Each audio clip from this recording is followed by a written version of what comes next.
Halo, perkenalkan nama saya Bagus Putiogi Pramana Putra. Saya dari kelas 6A Teknik Otomasi dengan nomor NIM 19153440007. Dan saya Kadehara Pradipta dengan NIM 19153444023, nomor absen 10.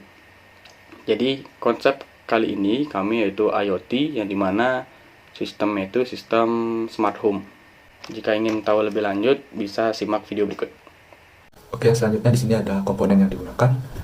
Jadi yang pertama ada 2 buah ESP 8266, 2 buah servo, 1 buah LED, 1 buah resistor, 1 buah buzzer, dan 1 buah RFID card dan RFID reader, 1 buah sensor peer, 1 buah LED, 1 buah LCD, dan beberapa kabel jumper, serta 2 buah sensor IR dan breadboard. Baik, ini adalah wiring diagram dari project kita yaitu smart home. Mana ada 2 ESP, ESP-nya itu ada ESP server dan ESP client. Sini ada ESP dari server, yang dimana sini menyambungkan dari RFID-nya. Ini rekan-rekan bisa tiru, bisa di sini, di pause dulu untuk wiring diagramnya. Lanjut untuk yang di client, ya yang di client sendiri. Ini ada komponen-komponen yang sudah dijelaskan oleh rekan saya. Kita bahas yang pertama yaitu di infrarednya atau IR-nya.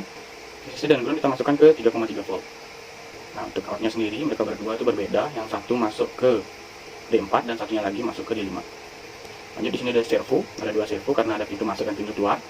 DCC dan ground kita masukkan ke V-in dan groundnya.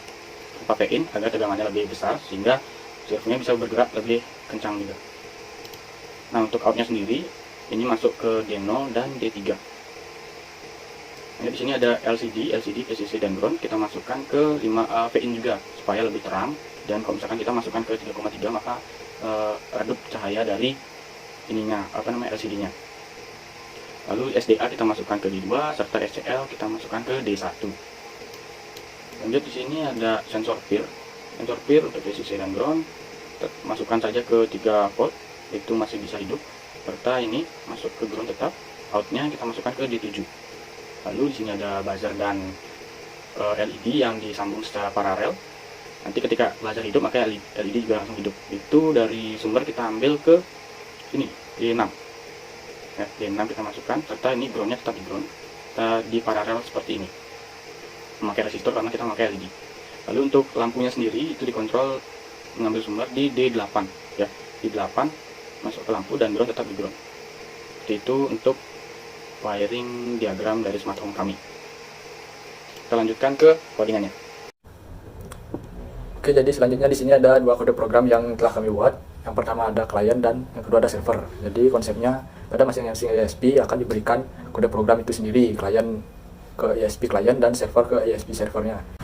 Jadi pada ESP server akan diberikan IP client dan client akan diberikan IP server sehingga kedua tersebut bisa saling terhubung sehingga bisa membentukkan metode M2M. Nah, di sini seperti biasa kita menginkludkan beberapa library pada kedua kode program dan mendefine atau mendeklarasikan beberapa kondisi-kondisi dan pin-pin yang kita gunakan seperti LED, buzzer, dan lain-lain. Itu pula pada client. Nah, selanjutnya pada server kita juga perlu masukkan gas ID. Gas ID ini untuk mengirim data ke spreadsheet sehingga spreadsheet dapat menampilkan data kita sesuai dengan folder yang kita sudah buat. Nah, di sini selanjutnya ada token. Token ini berfungsi untuk menghubungkan ke akun Thingsboard kita. Dan kita lanjut saja ke point setup. Di setup ini kita pada server di sini menampilkan tampilan awal pada LCD, pin mode yang digunakan dan posisi-posisi servo yang posisi awalnya seperti itu.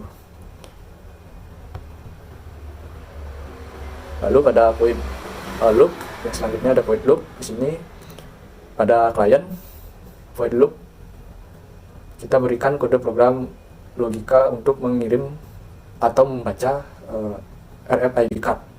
Nah, lalu jika sudah terbaca maka akan mengirim apakah kondisi atau SD atau kartu RFID card itu benar atau salah. Nah, jika benar maka akan bernilai 1 dan salah akan bernilai 0.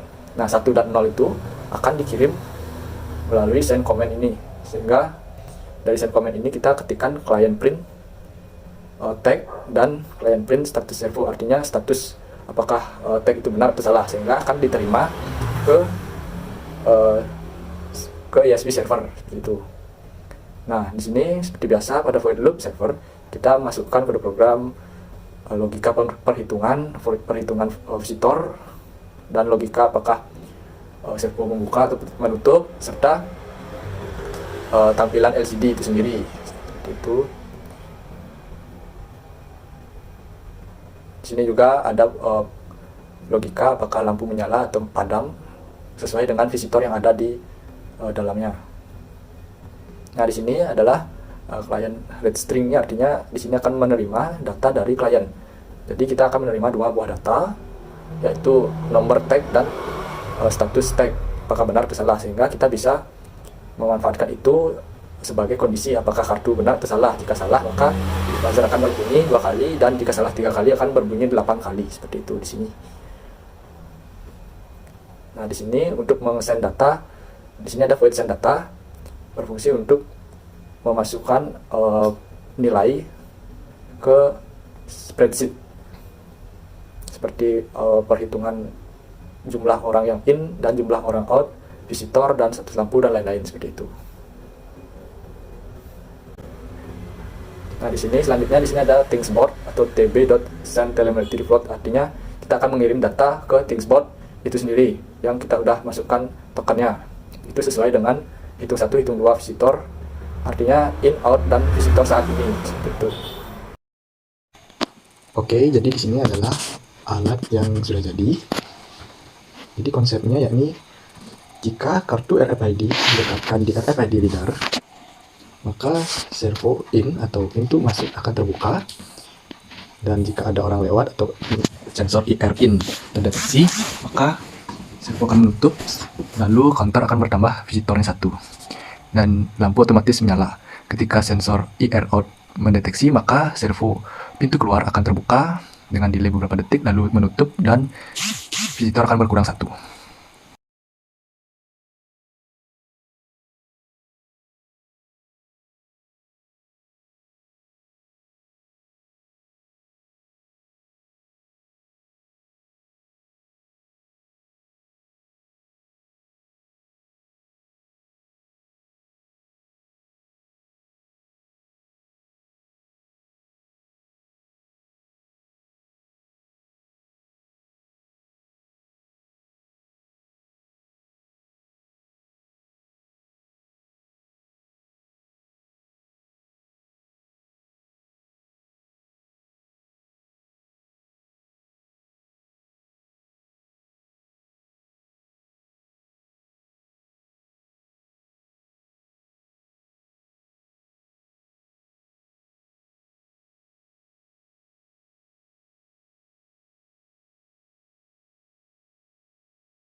Nah, jadi ini adalah tampilan pada thingsboard. Kita sudah buatkan dashboard.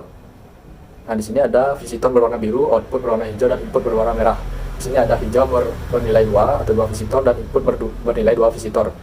Nah, jika 2 dikurang 2, maka visitor akan berjumlah 0. Di spreadsheet, maka di sini terlihat bahwa out bernilai 2, in bernilai 2, dan visitor bernilai 0. Dan tag juga tersedia dengan tag yang benar, seperti itu. Baik, kesimpulan yang kami dapatkan yaitu sistem smart home mini memiliki prinsip kerja mesin to mesin, yang dimana menggunakan IP address sebagai kontaknya. Lalu pergerakan dalam pembacaan aktuator dapat dimonitoring secara real time dengan melalui aplikasi thingsboard dan spreadsheet. Yang dimana perbedaan thingsboard dan thingspeed, spreadsheetnya ini yaitu dimana thingsboard dapat memvisualisasikan data berupa chart yang diperoleh dari sensor sehingga terlihat lebih menarik ketimbang spreadsheet yang hanya menampilkan angka dan teks yang diperoleh. Itu saja mungkin dari kelompok kami. Terima kasih sudah menonton, dan kami tutup dengan Param Santi. Om Santi Santi Santi.